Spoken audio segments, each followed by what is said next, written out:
In this video, I want to have a look at sketching polynomials. So the most basic polynomials have a function just x to the power of n, where n is an integer. So let's have a look at what a couple of those look like.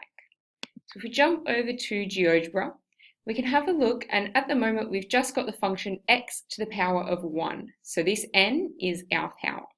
So you can see it's a straight line.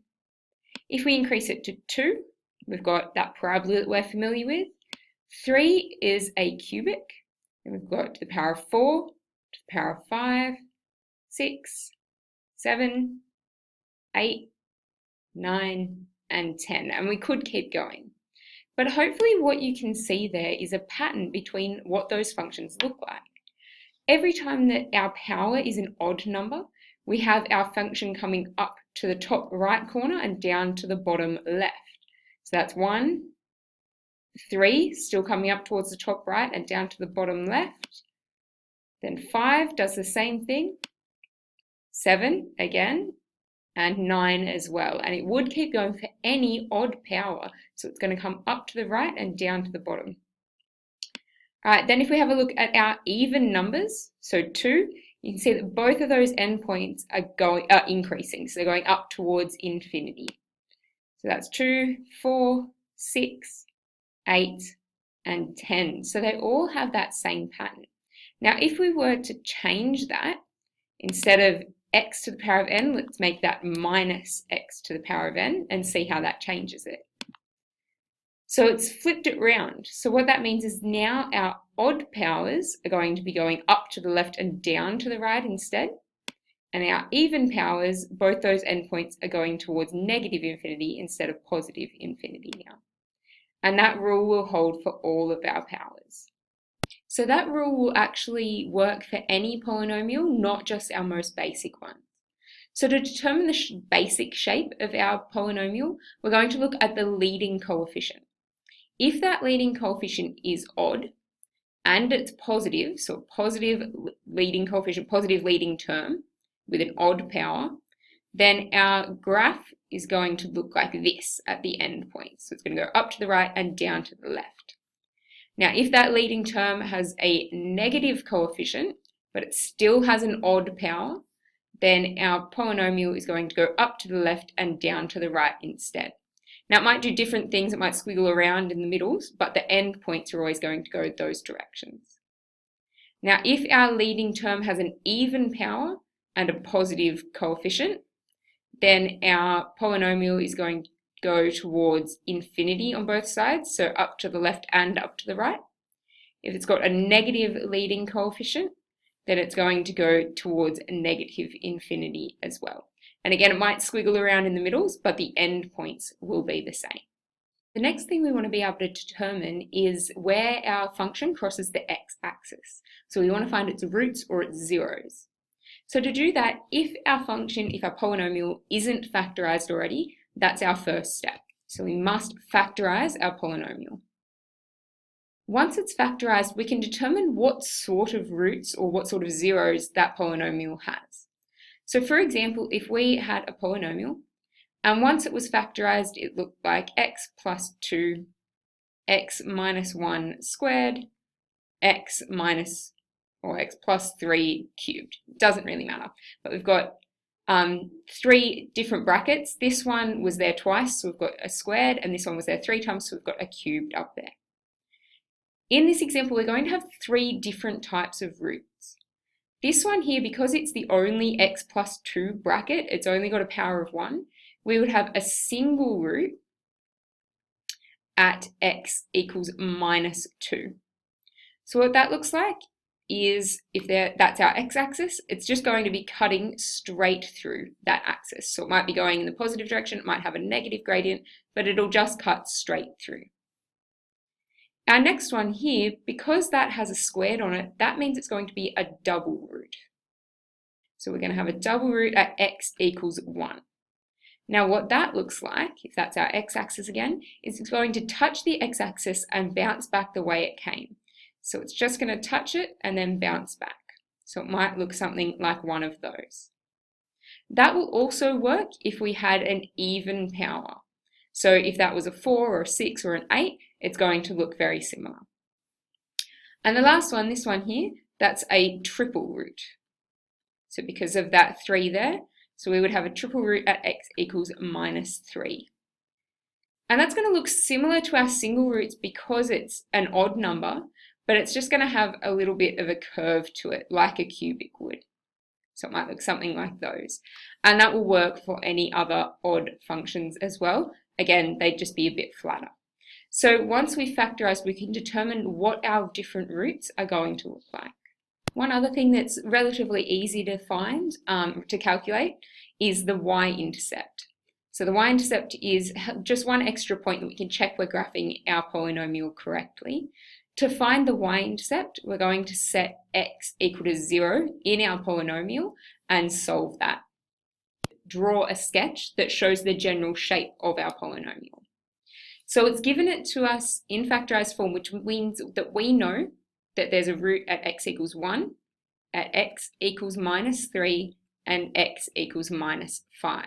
And that's because to find the roots, we would set this polynomial equal to 0, and these are our 3 solutions that would make that equation true. We can also see from those that because none of them have a squared or a cubed or anything else on them, they're all single roots. So that means they're all just going to cut straight through that axis. The other thing we need to have a look at is if we were to expand this out, and I don't want you to actually go through and expand it, but I want you to be able to visualize it and see that if we expanded it, our leading term would be x cubed. So we've got degree 3 and it's positive.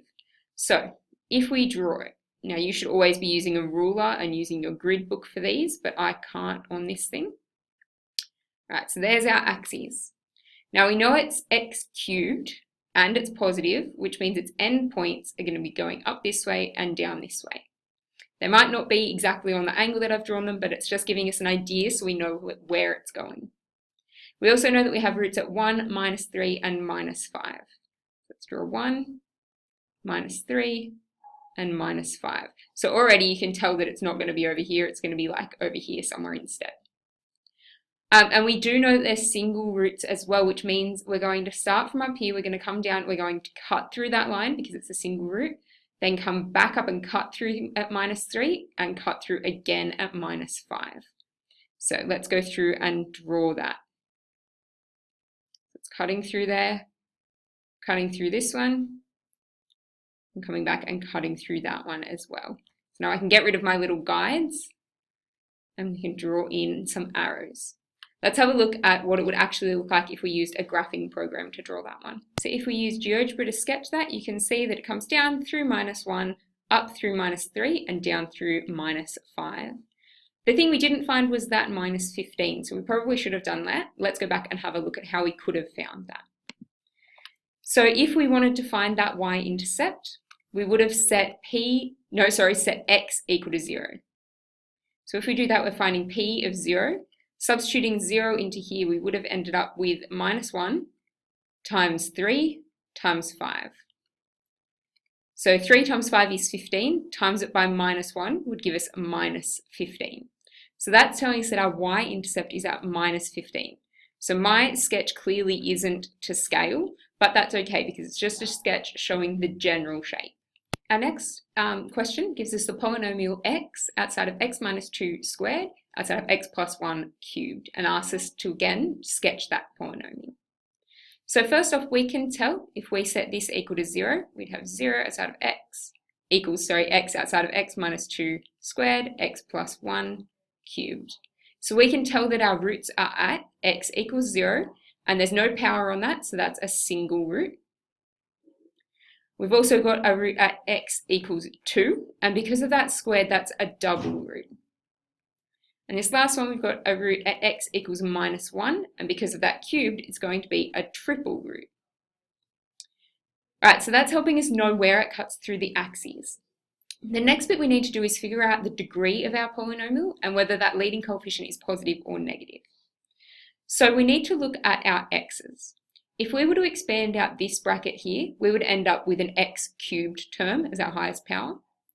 This one would give us an x squared, and we'd also have this x out the front. So when we multiply that whole thing together, the highest power is going to come from multiplying that x cubed by the x squared by the x, which would give us an x to the power of 6. So that's going to be our leading term. None of those x's have coefficients. None of them have negatives in front of them. So that means that our leading term is going to be a positive x to the power of 6. So because we know it's positive x to the 6, we know it's going to come up this way and up this way somehow, but it's going to do something in the middle as well. So then we can draw in our roots. We know we've got a single root at 0, got a double root at 2, I've got a triple root at -1. So what that means is if this one has to be coming up this way, and we know we have a double root here, it's going to come down, it's just going to touch and bounce back off there.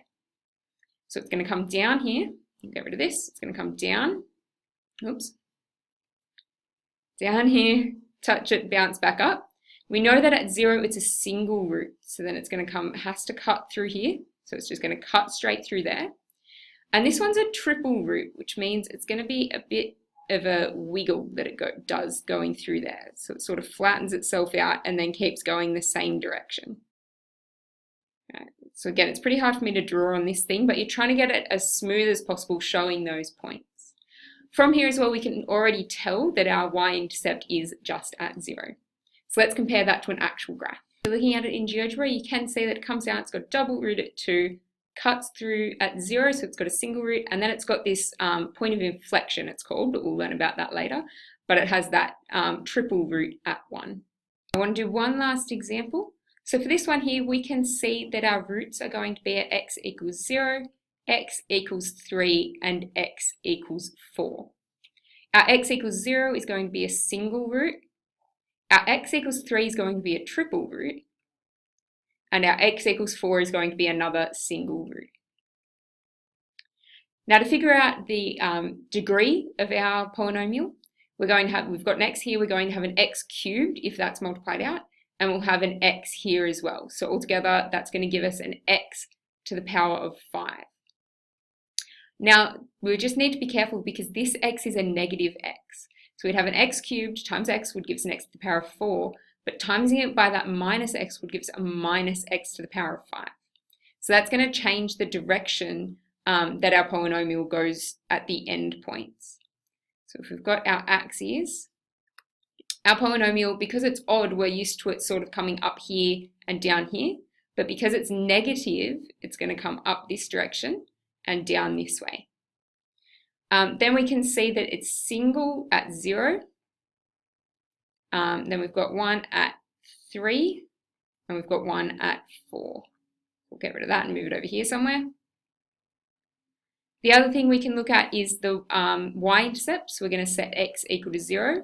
And putting a 0 in here would just make that whole thing 0. So that means that this is the only y-intercept. All right, so then we know it's a single root here, so it has to cut through there.